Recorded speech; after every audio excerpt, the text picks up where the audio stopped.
नमस्कार साथियों। जैसा कि अपन ने जो यूनिट चल रही थी, अपन सूक्ष्म जीव के बारे में बात कर रहे थे। रिट लेवल 2 की साइंस की जब अपन बात करते हैं तो अपना एक टॉपिक चलता है और बायोलॉजी के टॉपिक में जो अपनी फर्स्ट यूनिट है वो है सूक्ष्म जीवों के बारे में है, मानव के तंत्रों के बारे में है। तो अपन इस टॉपिक के अंतर्गत मैं आज आपको बता रहा हूँ कि अपना जो टॉपिक था उसमें अपन 3 प्रमुख जो सूक्ष्म जीव थे उनके बारे में अपन ने स्टडी की थी। और इस स्टडी के अंतर्गत अपन ने देखा था कि मुख्य रूप से अपन ने जीवाणु पढ़ा था। जीवाणु के बाद में विषाणु की बात की थी। विषाणु के बाद में अपन ने कवक की बात की थी। तो आज अपन इसके अंतर्गत देख रहे हैं कि जो क्वेश्चन 2011 से लेकर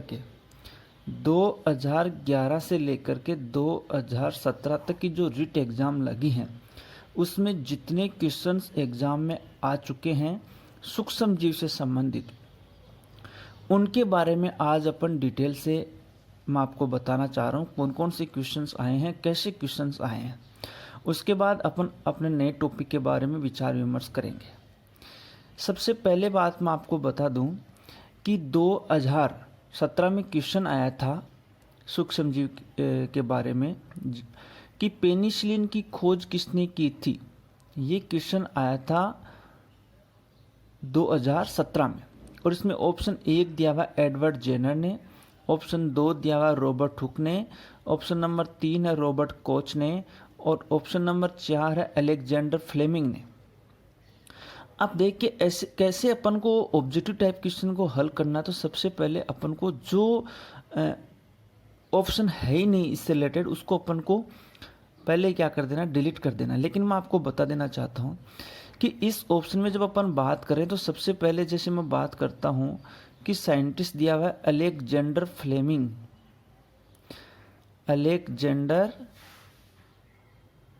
फ्लेमिंग।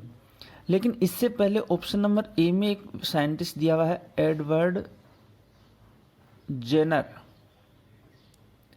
तो देखिए एडवर्ड जेनर की बात करते हैं तो एडवर्ड जेनर साइंटिस्ट ने खोज की थी टिक्के की। किसकी खोज की थी? टिक्के की थी। और कौन से टिक्के की खोज की थी? स्मॉल फॉक्स की खोज की थी। ठीक है। अब इसका मतलब एडवर्ड जेनर ने तो स्मॉल पॉक्स टीके की खोज कर दी थी। इसका मतलब एडवर्ड जेनर तो अपने इसमें क्या नहीं हो सकता, ऑप्शन नहीं हो सकता है कि नहीं भाई, ये तो ऑप्शन नहीं हो सकता। सेकंड चीज़ है रॉबर्ट हुक। तो रॉबर्ट हुक की जब अपन बात करते हैं तो रॉबर्ट हुक ने किसकी खोज की थी? मृत कोशिका की खोज की थी। किसकी खोज की थी? मृत कोशिका की खोज की थी। और मृत कोशिका की खोज रॉबर्ट हुक ने किस में की थी? कॉर्क की छाल में की थी। कॉर्क की छाल में की थी। तो कॉर्क की छाल में रॉबर्ट हुक ने खोज की थी मृत कोशिका की। इसका मतलब रॉबर्ट हुक भी ऑप्शन नहीं हुआ। अब बात करते हैं अपन थर्ड ऑप्शन की। थर्ड ऑप्शन क्या है? यहाँ पे रॉबर्ट कोच है। तो रॉबर्ट कोच ने क्या किया था? रॉबर्ट जो कोच साइंटिस्ट थे, रॉबर्ट कोच जर्मन साइंटिस्ट थे। तो इन्होंने किसकी खोज की थी? इन्होंने जो एंथ्रेक्स रोग होता है उस एंथ्रेक्स रोग के बारे में अध्ययन किया था। इसी प्रकार इन्होंने जो टाइफाइड रोग होता है उसका संक्रमण कैसा होता है उनके बारे में बताया था। टीबी का संक्रमण कैसा होता है उनके बारे में बताने वाले साइंटिस्ट कौन थे? रॉबर्ट कोच थे। अब अपन आगे बात करते हैं अलेक्जेंडर फ्लेमिंग की। तो अलेक्जेंडर फ्लेमिंग ने, देखिए अपन ने अलेक्जेंडर फ्लेमिंग को क्या कहा था? एंटीबायोटिक यानी प्रतिजैविकी के पितामह कहा था अपन ने इनको। किनके? प्रतिजैविक यानी एंटीबायोटिक के पितामह कौन थे? कौन थे प्रतिजैविकी के पितामह? अलेक्जेंडर फ्लेमिंग थे। और इन्होंने एक्सपेरिमेंट किस पे किया था? अलेक्जेंडर फ्लेमिंग का जो एक्सपेरिमेंट वो किस पे किया था? एक कवक पे था और कौन से कवक से इन्होंने एंटीबायोटिक प्राप्त की थी? पेनिसिलियम नोटेटम से। किससे प्राप्त की थी? पेनिसिलियम नोटेटम से प्राप्त की थी। और पेनिसिलियम नोटेटम से जो इन्होंने औषधि प्राप्त की थी उसका नाम क्या था? पेनिसिलिन था। क्या नाम था? पेनिसिलिन था। इसका मतलब पेनिसिलिन की खोज करने वाले साइंटिस्ट कौन? ये रॉबर्ट हुक न होके, रॉबर्ट कोच न होकर के, एडवर्ड जेनर न होकर के कौन थे? अलेक्जेंडर फ्लेमिंग थे। अब देखिए सेकंड क्वेश्चन आता है, 2015 में आया हुआ क्वेश्चन है। कब आया था ये क्वेश्चन? 2015 में। निम्नांकित जीवाणुओं में से मानव जाति के लिए लाभकारी कौन सा है? ये बात आती है। अब ये जो जीवाणु है इनमें से मानव जाति के लिए लाभकारी जीवाणु की बात करते हैं अपन। तो देखिए स्ट्रेप्टोकोकस जो बैक्टीरिया है, तो स्ट्रेप्टोकोकस बैक्टीरिया है उससे अपन ने प्राप्त किया था स्ट्रेप्टोकाइनेज। क्या प्राप्त किया था?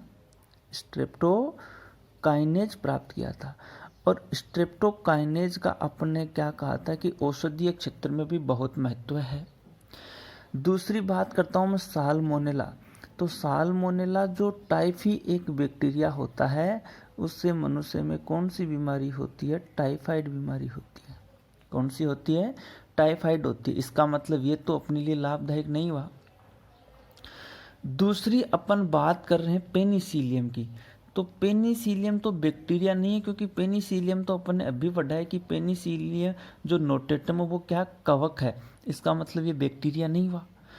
अब सभी की बात कर नहीं सकते क्योंकि ये कवक हो गया, ये हानिकारक हो गया। तो स्ट्रेप्टोकोकस क्या हो गया? अपने लिए बहुत ही लाभदायक हो गया। अगले क्वेश्चन की अपन बात कर रहे हैं कि जीव विज्ञान के जनक हैं। यहाँ लेमार्क आया है, अरस्तु आया है, थियोफ्रेस्टस आता है और चार्ल्स डार्विन है। सबसे पहले अपन बात करते हैं लेमार्क की। तो लेमार्क ने तो क्या कहा था? लेमार्क ने तो ये कि अर्जित लक्षणों की वंशागति के बारे में बात बताई थी कि जो लक्षण अर्जित होते हैं वो क्या होते हैं? वंशागतिक होते हैं। ये बात किन्होंने बताई थी? लेमार्क ने बताई थी। कि लेमार्क का जो प्रयोग था, जैसे कौन सा प्रयोग था लेमार्क का कि आपने सुना था ना, लेमार्क ने कहा थी कि जो पहलवान होता है उसका बेटा क्या होना चाहिए? पहलवान होना चाहिए। उन्होंने कहा कि सर्प थे, सर्प को पहले पैर होते थे लेकिन धीरे धीरे सर्प ने क्या किया? उनका उपयोग कम कर दिया। तो उपयोग अनुपयोग के आधार पे वो क्या नहीं हुए? आगे आने वाली पीढ़ियों में जो सर्प पैदा हुए वो क्या हुए? पैरों रहित थे, क्योंकि उन्होंने अंगों का उपयोग नहीं किया। हालांकि ये इनका जो नियम था वो क्या नहीं हुआ? सक्सेस नहीं माना गया। ये ऑप्शन है अरस्तु। एग्जाम में ऑप्शन आया था एरिस्टोटल आया था। अरस्तु की जगह क्या आया था? एरिस्टोटल, क्योंकि इंग्लिश वर्जन इसका एरिस्टोटल ही है। तो जीव विज्ञान के जनक भी एरिस्टोटल हैं और जंतु विज्ञान यानी जूलॉजी के जनक भी कौन है? एरिस्टोटल है। थियोफ्रेस्टस की अपन बात करते हैं तो इन्हें अपन वनस्पति विज्ञान के जनक कहते हैं। कौन सी के? वनस्पति विज्ञान के जनक हैं। और चार्ल्स डार्विन का इससे कोई लेना देना नहीं, क्योंकि वो तो आपको पता है गैलापागोस द्वीप समूह की जो चिड़ियाएं हैं जिनमें उन्होंने खोज की थी, जो अनुकूलनीय विकिरण की बात अपन करते हैं, तो अनुकूलनीय जो विकिरण है उनके बारे में उन्होंने अध्ययन किया था। तो इसका ऑप्शन अपना क्या होना है? एरिस्टोटल होना है, अरस्तु होना है। 2012 की एग्जाम में क्वेश्चन आया, रिवाइज हुआ, पेनिसिलिन नामक औषधि प्राप्त की जाती है। ऑप्शन क्या था? पेनिसिलिन नामक औषधि प्राप्त की जाती है। तो अपन पहले भी पढ़ चुके हैं पहले क्वेश्चन में कि भाई कवक से प्राप्त होती है। दूसरा है 2011 की रीट में, तो वायरस जनित रोग है। तो देखिए पोलियो है या प्लेग है या कोलेरा है या टाइफाइड है, ये अपन को देखना होगा। तो जो वायरस जनित की बात करते हैं तो पोलियो के लिए तो कौन सा इसके लिए पोलियो वायरस है। प्लेग की जब अपन बात करते हैं तो प्लेग के लिए एक बैक्टीरिया होता है जिसका नाम है पास्चुरेला पेस्टिस। पास्चुरेला पेस्टिस हो गया, मतलब ये बैक्टीरिया हो गया। और जब अपन बात करते हैं नेक्स्ट की यानी कोलेरा की, तो इसके लिए एक बैक्टीरिया हो गया विब्रियो कोलरी। और टाइफाइड का मैंने आपको अभी बताया था साल्मोनेला टाइफी। तो इसका मतलब सीधा सीधा सा ऑप्शन अपना निकल के आया कि वायरस जनित रोग की अपन बात करते हैं तो कौन सा हुआ, पोलियो हुआ। बाकी तीनों जो रोग हैं वो कौन से हैं, जीवाणु जनित रोग हैं। और इनके बारे में अपन बात करेंगे आगे डिटेल से, क्योंकि जो रोगों के बारे में अपन बात करते हैं। अब देखिए अपना एक नया टॉपिक अपन लेकर के आए हैं, और टॉपिक अपना है कि मुख्य रूप से जो अपन को ध्यान में रखना है कि जंतुओं में प्रजनन की जो विधियां हैं मुख्य रूप से उनके बारे में अपन डीपली स्टडी करने जा रहे हैं।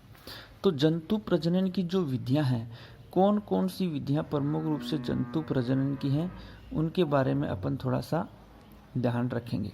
तो देखिए सबसे पहले मैं आपको बता रहा हूँ कि जंतु प्रजनन की विधियों की बात करते तो अपने टॉपिक में दिया जंतु जनन की विधियाँ, लेकिन अपन को देखना होता है कि जनन कितने प्रकार का होता है जंतुओं में। तो अमूमन रूप से देखा गया है दो प्रमुख प्रकार का जनन होता है, एक अलैंगिक जनन होता है और एक जनन होता है वो कौन सा होता है, लैंगिक जनन होता है।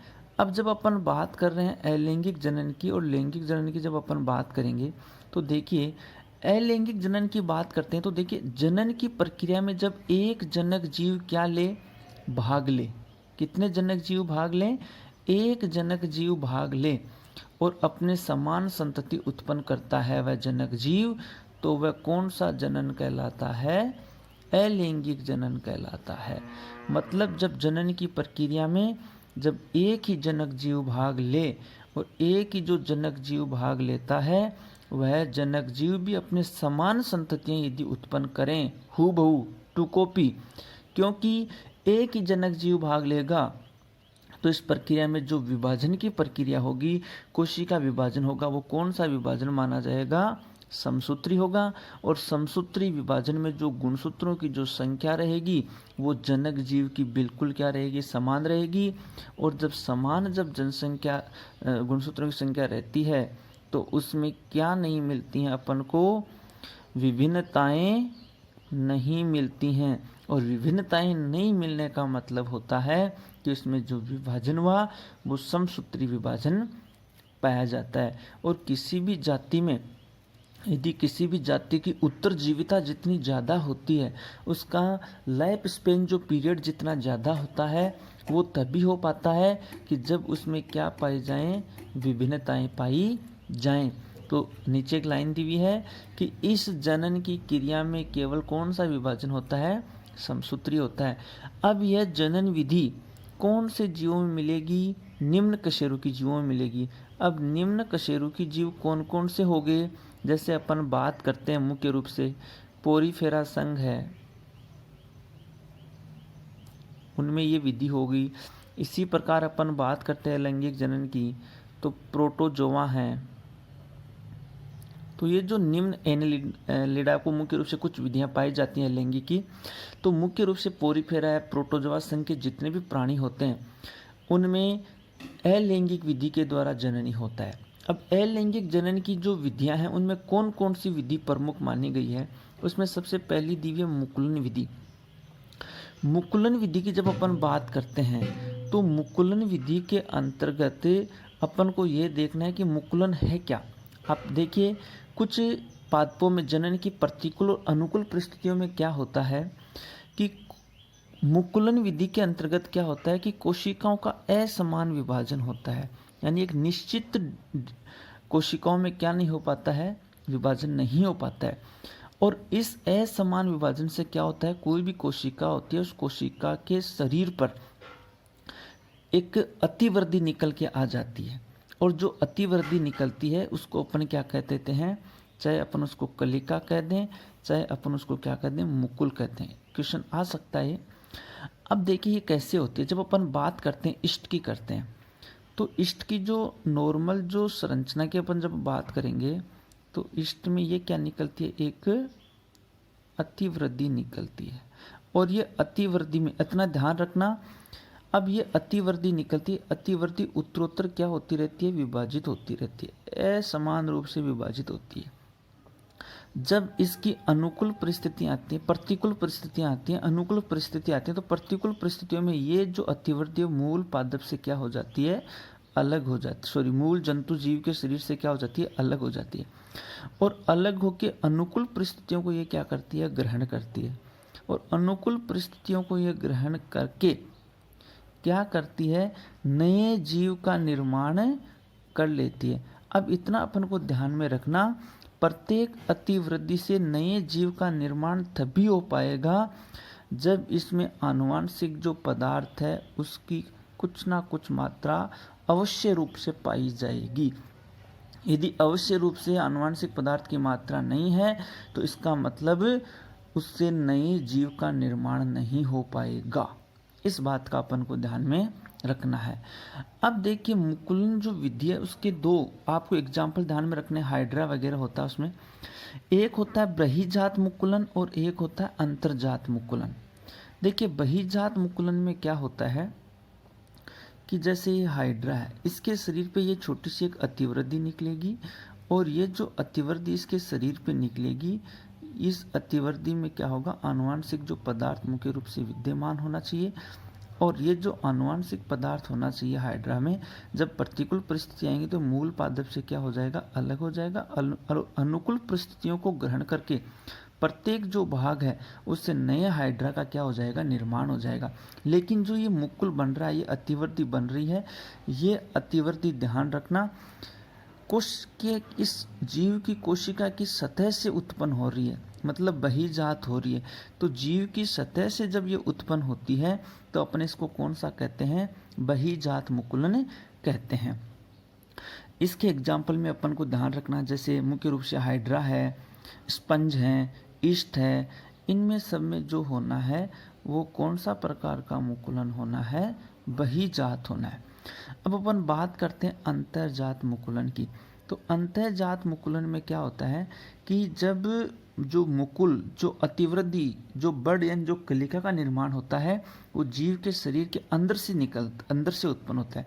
जैसे एफिलोटा की अपन बात करते हैं, एफिलोटा और स्पंज में क्या होता है, एफिलोटा की जब अपन बात करते हैं तो एफिलोटा की ये जो स्ट्रक्चर होती है इसमें क्या होता है कि यहाँ से एक सिलिका के सीलिया होते हैं ना, सीलिया और फ्लैजिला, तो सीलिया के समान एक क्या निकलती है, आंतरिक रूप से क्या निकलती है, अतिवृद्धि निकलती है, मुकुल निकलती है और उससे फिर नए जीव का क्या हो जाता है, निर्माण हो जाता है। तो इस प्रकार से अपन जब बात कर रहे हैं ये जंतु प्रजनन की, अलैंगिक जनन की, आज अपन ने जिस विधि का वर्णन किया वो विधि कौन सी थी, मुकुलन विधि थी। बाकी अपन नेक्स्ट वीडियो में इनके बारे में डिटेल से अध्ययन करेंगे। धन्यवाद, आज के लिए इतना ही।